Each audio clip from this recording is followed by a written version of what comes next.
안녕하세요. 제이바이블입니다. 오늘은 실로암 비문에 대해서 우리가 좀 글자를 고대 히브리어 글자를 좀 보는 시간을 좀 가지려고 그러는데요.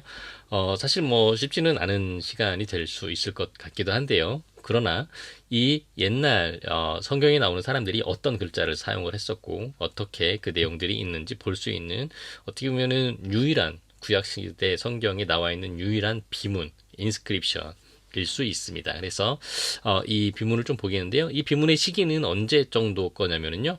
히스기야 시대 정도 거입니다. 왜냐하면 히스기야 터널을 파다가 그 히스기야 터널을 판 내용이 이 비문에 담겨 있기 때문입니다.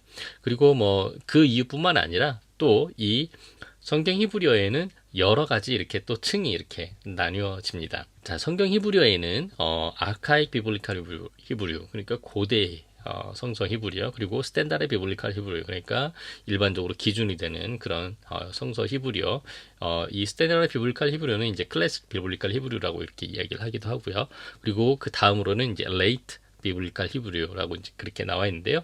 일반적으로 우리가 지금 이 실로암 비문이라고 이야기를 하면 이 실로암 비문은 스탠다드 비블리칼 히브리어에 속하고 있습니다.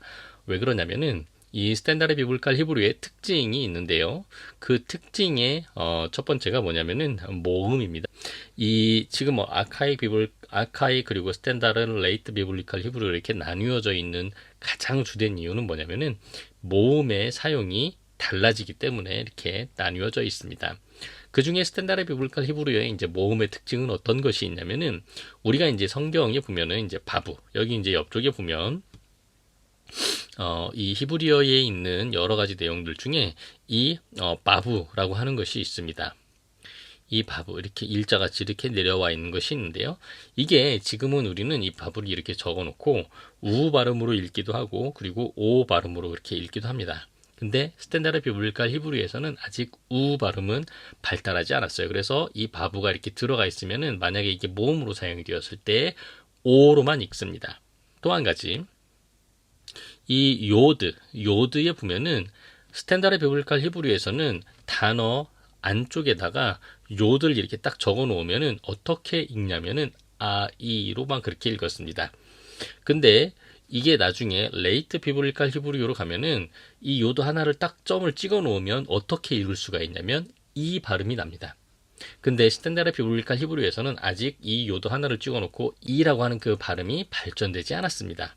따라서 요드가 찍혀 있으면 무조건 아이로 그렇게 읽는 형태가 되어 있었습니다. 그래서 이런 좀 혼동되는 그 사용이 될 때에는 아예 이런 모음들을 사용하지 않았었습니다. 그래서 지금 제가 이 슬라이드에서 보여드리고 있는 이 지금 고대 스탠다드 비블리칼 히브리어의 그 글자들은 옛날에는 이렇게 썼었습니다. 그래서 이 글자들을 잘 보시고 실로암 비문의 내용들을 이 글자들을 잘 이렇게 맞춰서 이렇게 쓰다 보시면 우리가 이제 알고 있는 지금 현대 히브리어 글자로 그렇게 나타나게 됩니다. 실로암 비문의 모습은 이렇게 생겼고요. 우리가 이제 아무리 이렇게 봐도 도대체 어떻게 어떤 글자가 써져 있는지 우리는 잘 모릅니다. 그래서 전문가들이 이 내용을 잘 글자로 옮겨 놔서 우리가 이렇게 볼 수가 있는데요. 스탠다드 비블리칼 히브리어의 또 하나의 특징은 뭐냐면요. 단어와 단어 사이를 점으로 이렇게 구분을 해 놓고 있다는 겁니다. 이게 바로 이제 스탠다드 비블리칼 히브리어의 또 하나의 특징입니다. 그래서 이 내용들을 하나씩 하나씩 이 현대 히브리어 히브리어 글자로 이렇게 다 옮겨 적어 보니까요. 어떤 식으로 나왔냐면 바로 이런 식으로 나온 거를 볼 수가 있습니다. 이 첫 번째 줄은 이 첫 번째 줄, 두 번째, 세 번째, 네 번째 해서 이렇게 쭉 나와 있고요. 이 글자가 이게 쭉 적혀 있는 거를 보면은 한 단어 사이에 점으로 이렇게 구분이 되어 있기 때문에 여기 점이 찍혀 있고 이 뒤에 코프가 이렇게 있는데 이게 이렇게 가서 여기 이 내용과 같이 이렇게 연결이 되는 거예요. 자, 그러면 우리 이제 이 첫 번째 줄부터 하나씩 한번 보도록 하겠습니다. 자, 첫 번째 글자인데요. 너무 이제 어렵게 생각하지 마시고 그냥 이런 내용이 있구나라고만 생각하시고 저를 따라오시면 되겠습니다. 제가 간단하게 제가 말씀을 드리도록 하겠습니다. 첫 번째 글자는 이제 하니크바라고 하는 단어인데요. 하니크바는 이게 이제 부정사의 형태예요. 그래서 뭐뭐 하는 이제 그런 식으로 끝나는데요. 이 하니크바 앞쪽에 공간이 이렇게 비어 있습니다. 그래서 학자들은 이 공간이 아마 하욤, 그날이라고 하는 그 단어가 여기 있었을 것이다 라고 이렇게 추정을 합니다. 왜냐하면 이 첫 번째 이 라인은 아마도 이 텍스트의 제목이었을 것이다. 그러니까 어떤 얘기냐면 하니크바 하면은 이제 이게 홀인데요. 홀을 만드는 그런 뜻이에요. 그래서 하욤 하니크바 하면은 그 홀을 만들던 날에 라고 하는 이제 그런 제목이 될 수 있는 거죠. 그리고 이제 뒤에 또 이제 이게 바브인데요. 베제 하야 드발 하니크바. 하니크바는 이제 앞쪽에 있는 거니까 이제 이 홀을 만드는 그 드발 이거는 뭐뭐 하는 것들이에요. 홀을 만드는 그 것들에 대한 것입니다. 제 하야 이것은 그것입니다. 드발 하니크바 홀을 만드는 것들에 대한 것입니다. 그래서 이제 이거를 이해를 하면은 이 홀을 만들던 그 날 그리고 이것은 그 구멍이 만들어진 것에 대한 것들입니다. 라고 이렇게 이해를 하면 되겠습니다. 그리고 이제 이 뒤에는 이제 베오드 하고 이제 뒤쪽에 이제 깨져서 나오지 않는 형태가 있는 걸 볼 수가 있고요. 자, 두 번째 줄입니다.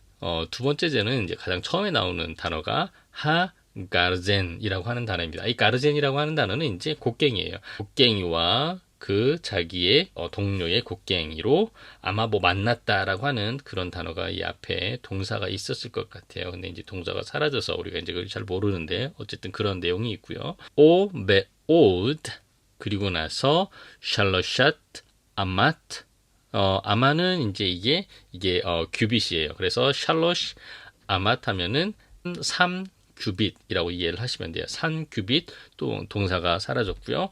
콜 하면 이제 보이스이기도 하고 이제 소리이기도 합니다. 3규빗이 있고요. 그리고 사람의 소리라고 그렇게 나온 거 있습니다.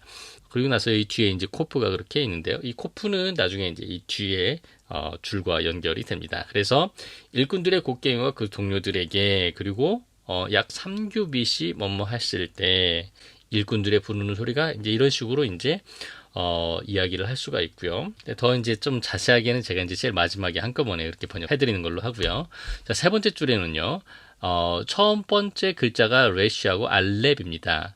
이 두 번째 줄 마지막에 이제 코프가 있었기 때문에 코프까지 이제 같이 껴서 이야기하면 가라 이게 이제 부르다라고 하는 뜻입니다. 동사입니다. 그래서 가라 앤 레오 자기의 친구를 불렀다라고 이야기를 하고 있고요. 그리고 키 왜냐하면 하이타 자다가 있었다. 이제 자다라고 하는 거는 이제 두 가지의 뜻이 있는데요.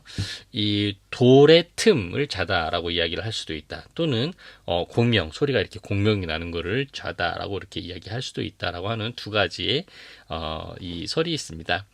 제가 생각할 때는 이제 그 내용상 쭉 내려오는 내용상 보니까요. 아마 이 뭔가 공명 소리가 있었다. 이 자기의 동료들의 소리가 있었다로 이해를 하는 게 좀 맞지 않나라고 이렇게 생각을 합니다. 하이타 자다 공명 소리가 있었는데 어디에 있었냐면 줄 메야민 쭈르는 돌이에요. 돌 어딘데 야민이 이제 오른쪽입니다. 오른쪽에 있는 돌에서 그 공명 소리가 있었다.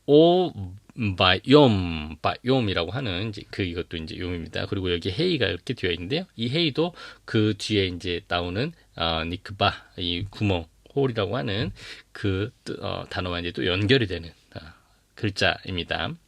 한 니크방 그 구멍이 뚫어지는 때에 히쿠하 호츠밤 이 호츠밤이라고 하는 이 뜻은 무슨 뜻이냐면은 하제브 하면 이게 무슨 뜻이냐면은 이제 돌을 떠내다라고 하는 뜻이에요. 근데 이 뒤에 암이 붙음으로 해서 돌을 떠내는 사람들이 되는 거예요. 그래서 돌을 떠내는 사람들이 이제 석공들이죠. 석공들은 돌을 히쿠 때렸다. 더 때렸고 이렇게 돌을 떠냈다는 뜻이죠. 돌을 더 떠냈고 이시 리크라트 레오 사람이 자기의 동료를 불렀다. 라고 그렇게 표현이 되고 있고요. 가르잔 가르잔 여기 이제 여기는 굉장히 쉽죠. 가르잔 가르잔 그러니까 이 가르잔 곡괭이와 곡괭이가 서로 막 이렇게 부딪혔다라고 하는 그런 모습을 표현을 하고 있는데요. 그 구멍이 뚫리던 날에 석공들인 돌을 더 떠냈고 사람들은 그 자기의 동료를 불렀고 그리고 곡괭이와 곡괭이들은 이렇게 서로 맞부딪혔습니다. 그리고 왜 옐쿠라고 이렇게 나와요. 옐쿠. 이 할라크 이건 이제 가다잖아요. 걷다라는 그런 뜻인데요. 얄쿠 하면 이제 뭐가 이제 흘러간다는 이제 그런 뜻이죠. 그래서 이 뒤에 단어와 이렇게 연결을 해서 이해를 할 수가 있고요. 다섯 번째 주는요. 하마임입니다. 물입니다. 하마임 맨하 모째라고 하는 거는 이제 이게 요째 나오다는 곳이에요. 물이 나오는 곳으로부터 물이 나오는 그 원천 소스로부터 브라카는 이제 연못입니다. 연못까지 민하 모째 소스에서부터 그 연못까지 베 마타임 베 엘레프 아마 마타임은 200이고요. 왜 엘레프는 1000입니다. 그래서 1200 규빗이다. 그러니까 기혼셈에서부터 이제 실로암까지의 길이 1200 규빗이다 라고 이렇게 이야기를 합니다. 규빗의 단위는 대략 간단하게 생각해서 1규빗에 약 한 50cm 정도로 그렇게 생각을 하시면 되겠습니다. 그러면은 1200 규빗이면은 약 한 600m 정도로 그렇게 대략 생각을 하시면 되겠습니다. 자, 마지막 절인데요. 마지막 절에 보면은 테트가 있습니다. 그래서 이 위쪽에 있는 맴, 알렙과 합해서 메아트, 이건 100이에요. 아마 100 규빗이 하야 있었는데 그보하 하쭈르 이 쭈르는 이제 돌이잖아요. 돌의 그 높이, 그 모아는 높이입니다. 돌의 그 높이는 얼마였었냐면 100 규빗이었습니다. 그리고 그 다음 구절로 어디 위로 알 로시 하 하제브 그 석공들의 머리 위로 100 규빗이었습니다. 라고 그렇게 이야기를 하고 있습니다. 그러면 이게 절체적으로 어떤 내용들이 있는지 한번 보면은 구멍이 뚫리던 날에 그리고 이것은 구멍이 만들어진 것에 대한 것 그리고 이게 첫 번째 줄이고요. 두 번째 줄에는 일꾼들의 곡괭이 그리고 3규빗 정도 남았을 때 동료들의 부르는 소리가 들렸습니다. 약간 좀 의역을 하고 있는 겁니다. 그리고 세 번째 줄에는 일꾼들이 자신의 동료를 불렀습니다. 왜냐하면 공명소리, 뭔가 이렇게 들리는 그 소리가 그들의 오른쪽에 있는 돌에서 들렸기 때문입니다. 그리고 그 터널이 뚫리던 날에 일꾼들은 더욱 돌을 깎았고 그리고 사람들은 더욱 동료를 불렀습니다. 왜냐하면 이제 거의 만날 때가 되었기 때문에 서로 이제 흥분해서 더 이렇게 많이 이렇게 더 열심히 뚫었다는 그런 것을 볼 수가 있고요. 그러다 보니까 곡괭이와 곡괭이가 서로 부딪혀서 이렇게 만났습니다. 라고 하는 내용을 볼 수가 있고, 그리고 일꾼들의 머리 위로는 100규빗의 높이의 돌이 있었고, 그리고 물은 근원에서부터 연못으로 흘러갔고 그 길이는 1200 규빗이었습니다. 라고 하는 내용이 바로 실로암 비문의 내용입니다. 이 실로암 비문의 내용을 자세히 보면은 그 당시에 얼마나 이 사람들이 흥분하고 그리고 얼마나 좋아했었는지 그 내용이 아주 생생하게 묘사되고 있는 것을 볼 수가 있습니다. 오늘은 우리가 이제 실로암 비문에 대해서 이렇게 보았는데요. 사실 이제 제2바이블에서 이제 이 비문을 해석을 하는 거는 사실 처음 시도이기도 하고요. 그리고 이제 이런 식으로 이제 비문을 해석할 수 있는 것들은 사실 굉장히 많습니다. 굉장히 많이 있고요. 그런데 이제 이런 것들이 이제 하려다 보면은 여러 가지 그 이전에 이 기초 작업을 해줘야 되는 것들이 많이 있습니다. 그럼에도 불구하고 또 이렇게 이 사이트를 소개하는 중간중간 이렇게 좀 비문을 소개할 수 있는 시간들이 되면은 최선을 다해서 그리고 너무 어렵지 않게 여러분들이 쉽게 들을 수 있을 정도로 잘 준비해서 다음에도 또 이렇게 비문에 대해서 또는 오스트라콘에 대해서 글자에 대해서도 좀 한번 이야기하는 시간을 갖도록 하겠습니다. 오늘 실로암 비문 같이 들어주셔서 너무 감사하고요. 영상의 내용이 유익하였다면 많은 분들에게 좀 알려주시고 그리고 구독도 많이 해주시고 좋아요도 많이 눌러주시면 감사하겠습니다. 다음 시간에 또 뵙도록 하겠습니다. 감사합니다.